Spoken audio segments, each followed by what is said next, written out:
बात सन 1938-1939 की है, जब अंग्रेजों और मुस्लिम शासक निजाम मीर उस्मान अली खान का हिंदुओं पर अत्याचार चरम पर था। निजाम ने अपने फरमानों से आर्य संस्कृति को जड़ से उखाड़ फेंकने की चाल चली थी। धर्म प्रचार, जलसा जुलूस पर पाबंदी लगा दी गई थी। ओम के ध्वज की जगह निजाम का ध्वज फहराने का आदेश दे दिया गया था। यज्ञ न करने का फरमान था। हिंदुओं का इन फरमानों से खून खौल रहा था, मनों में रोष था। लेकिन सवाल यह था कि अब आगे कौन आए, कौन निजाम रियासत की बंदूकों की गोली खाए। ये काम तो कोई साहसी ही कर सकता है। तब आगे आए थे महर्षि दयानंद सरस्वती जी द्वारा स्थापित आर्य समाज के हजारों वीर महान क्रांतिकारी। हैदराबाद सत्याग्रह आंदोलन का बिगुल बजा दिया गया। महात्मा नारायण स्वामी जी के नेतृत्व में ऋषि भक्तों ने विरोध जताते हुए रियासत में प्रवेश किया और ओम का नाद गुंजाते हुए गिरफ्तारियां दी गईं। निजाम शाही ने जेल में और जेल से बाहर सत्याग्रहों पर मनमाने अत्याचार किए, लेकिन आर्य समाज के साहसी वीर रुके नहीं, डरे नहीं। इस आंदोलन को सफल बनाने में अनेक आर्य वीरों द्वारा प्राणों की आहुतियां तक दी गई थी। मिटने वालों की आगे बढ़ जाने में भर देंगे जेल खाने हैं वीर दयानंद के। आर्य समाज का ये आंदोलन सफल हुआ और निजाम मीर उस्मान अली खान हैदराबाद को झुकना पड़ा था।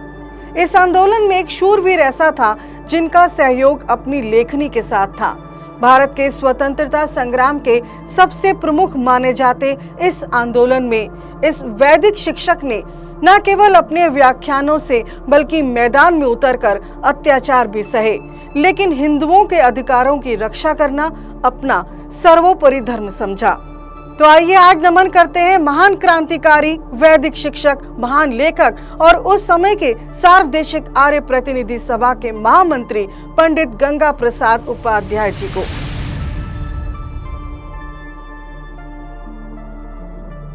पंडित गंगा प्रसाद उपाध्याय आर्य समाज के उज्जवल नक्षत्र हैं। उनका कार्य, उनका जीवन, उनका व्यक्तित्व प्रत्येक क्षेत्र में अनुपम है।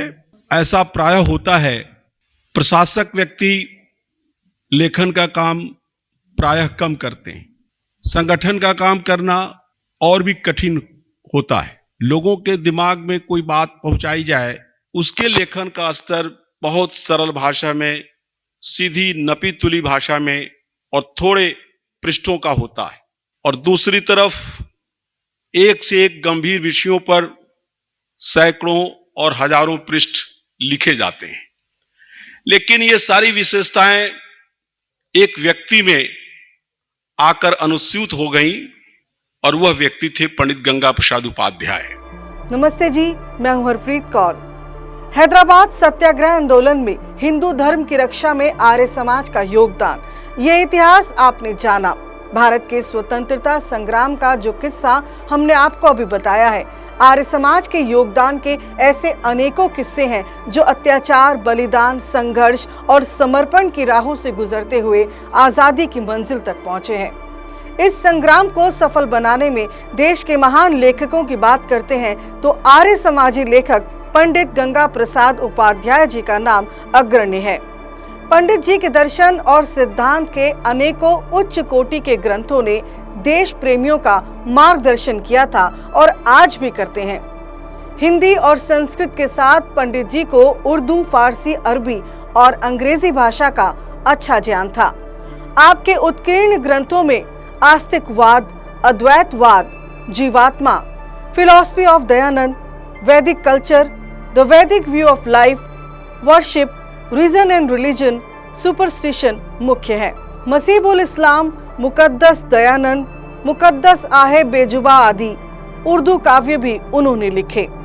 इनके अलावा इस्लाम के दीपक, आर्य समाज और इस्लाम प्रसिद्ध ग्रंथ रहे। आर्योदय 2 भाग संस्कृत में काव्य है तथा कोसे कज़ा उर्दू आपके द्वारा रचित कविता संग्रह है।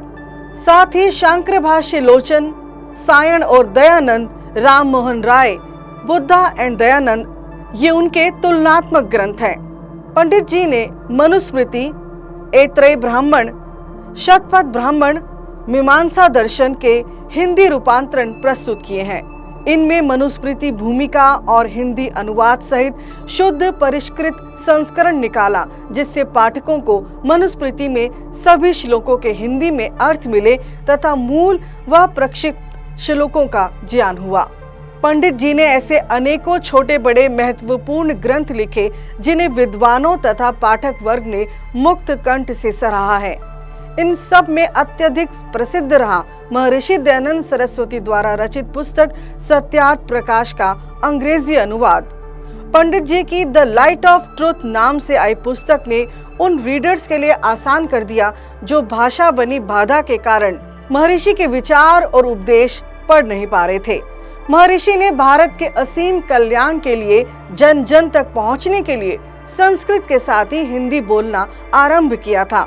जन जागरण के लिए अपने व्याख्यानों की भाषा हिंदी कर दी थी और शायद इसी कारण सत्यार्थ प्रकाश की भाषा भी हिंदी ही रखी।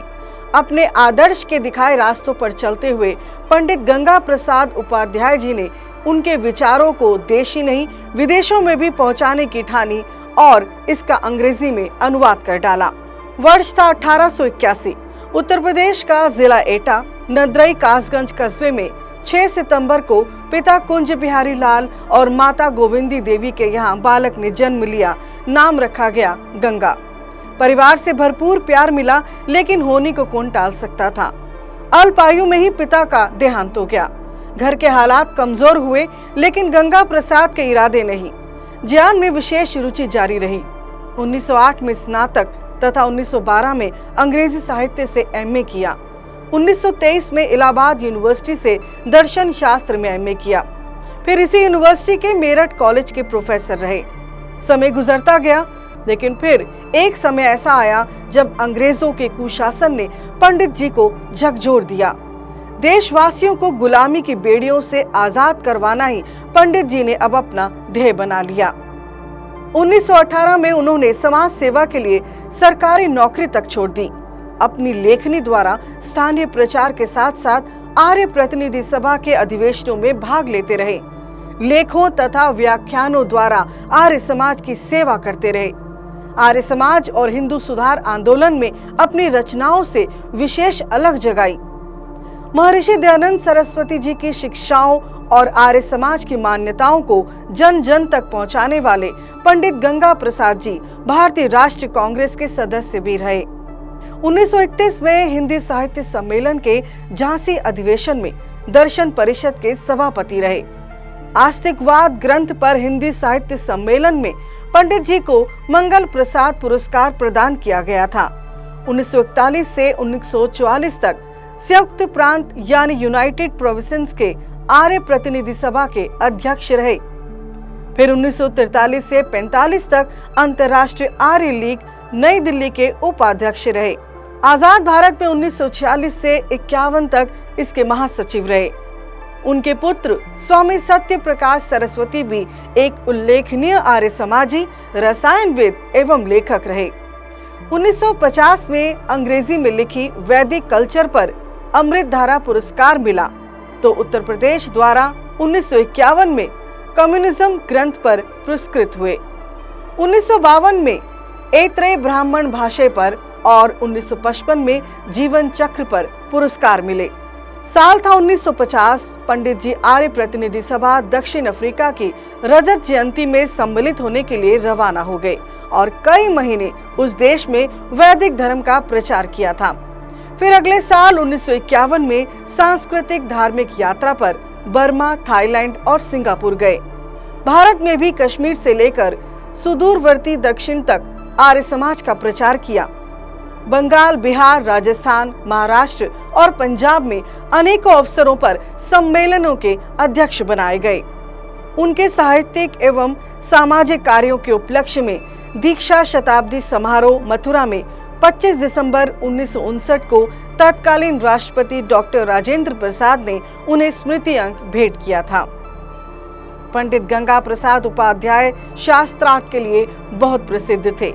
दूसरे धर्मों के विद्वानों को पंडित जी का ज्ञान परास्त कर देता था। हर वाद विवाद में वैदिक चर्चा पंडित जी को विजय बना देती थी।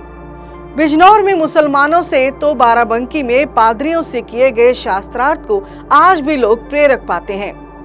पंडित जी का नाम ब्रिटिश राज के तहत भारतीय स्वतंत्रता संग्राम और 1947 के भारतीय गणराज्य के प्रारंभिक वर्षों के संदर्भ में ईसाई विरोधी ट्रैक्ट तैयार करने के लिए भी उल्लेखनीय है। इनमें आर्य समाज और ईसाई धर्म और भारत में ईसाई धर्म शामिल हैं। The fountain head of religion में उन्होंने सभी विश्व धर्मों के लिए वेदों से सम्मान उत्पत्ति की बात कही है। साल 1968 29 अगस्त 87 वर्ष की आयु में पंडित जी का देहांत हो गया था। पंडित जी ने कभी वैदिक शिक्षक तो कभी सुधार समर्थक लेखक तो कभी वीर क्रांतिकारी की भूमिका निभाते अपना संपूर्ण जीवन सामाजिक उत्थान के लिए व्यतीत किया। आर्य जगत के उच्च कोटि के विद्वान पंडित गंगा प्रसाद उपाध्याय जी को शत शत नमन।